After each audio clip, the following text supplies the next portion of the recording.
আসসালামু আলাইকুম। ইকরাস cuisine and lifestyle চ্যানেলটিতে আপনাদেরকে স্বাগতম। নিয়ে এসেছি আরও একটি রেসিপির ভিডিও।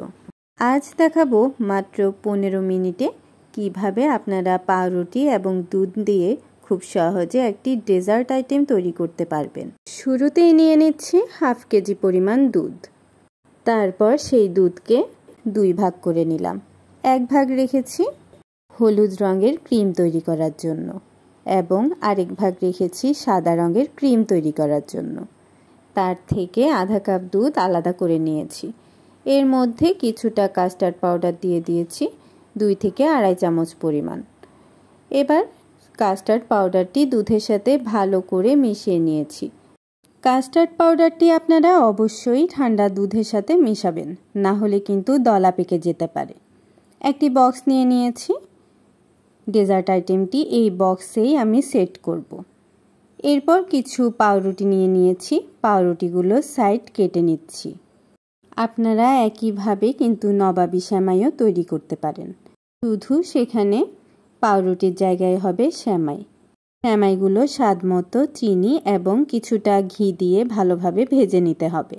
কিন্তু আমার কাছে নবাবী সেমাই বা অন্যান্য ডেজার্ট আইটেমগুলোর তুলনায় এই ডেজার্ট আইটেমটি বানাতে সবচেয়ে সহজ লাগে এবং খুব ঝটপট এই ডেজার্ট আইটেমটি তৈরি করা যায়।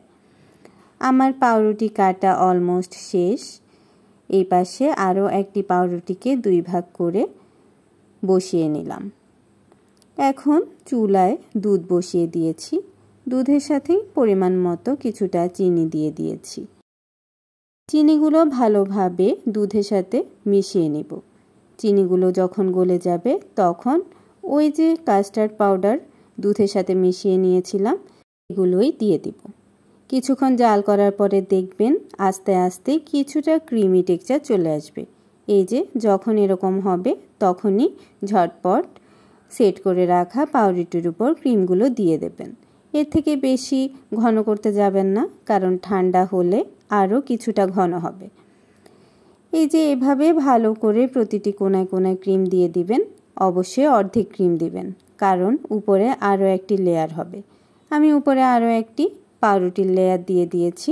একইভাবে পাউরুটিগুলোর সাইডগুলো কেটে নিতে হবে। তারপর বাকি যেটুকু হলুদ ক্রিম ছিল সেটুকু ক্রিম এই লেয়ারটির উপরে ভালোভাবে প্রতিটি কোনায় কোনায় দিয়ে দিলাম। শুরুতেই বলেছিলাম হাফ কেজি দুধের অর্ধেকটা আলাদা করে রাখতে হবে। বাকি যে অর্ধেকটা আলাদা করে রেখেছিলাম সেই দুধটুকু জাল করতে বসিয়ে দিয়েছি। এই দুধে কিন্তু চিনি হবে না, শুধুমাত্র পরিমাণ মতো কনডেন্স মিল্ক দিবেন। কনডেন্স মিল্ক দিলে অটোমেটিক এই দুধগুলো মিষ্টি হয়ে যাবে। আর কিছুটা কর্নফ্লাওয়ার কিছুটা ঠান্ডা দুধের সাথে মিশিয়ে নিতে হবে। ওই যে কাস্টার্ড পাউডার মিশিয়েছিলাম ঠিক একইভাবে। এখন এই কর্নফ্লাওয়ার মিশ্রিত দুধ বাকি দুধের সাথে দিয়ে দিব। কিছুটা জাল করার পরে একইভাবে যখন ক্রিমি টেক্সচার চলে আসবে তখন এই সাদা ক্রিমগুলো দিয়ে দিব হলুদ ক্রিমের উপর। আপনাদের সাথে গল্প করতে করতে আমার ডেজার্ট আইটেমটি প্রায় তৈরি। এই তো ডেজার্ট আইটেমটির ফাইনাল লুক। আমি যেহেতু প্লাস্টিকের পটে নিয়েছিলাম তাই ততটা সুন্দর লাগছে না। আপনারা কাচের ট্রান্সপারেন্ট পটে তৈরি করবেন, দেখবেন সাইড থেকে খুবই সুন্দর দেখা যায়। ডেজার্ট আইটেমটি তৈরির পর ফ্রিজে রেখে দিয়েছিলাম প্রায় 3-4 ঘন্টার জন্য।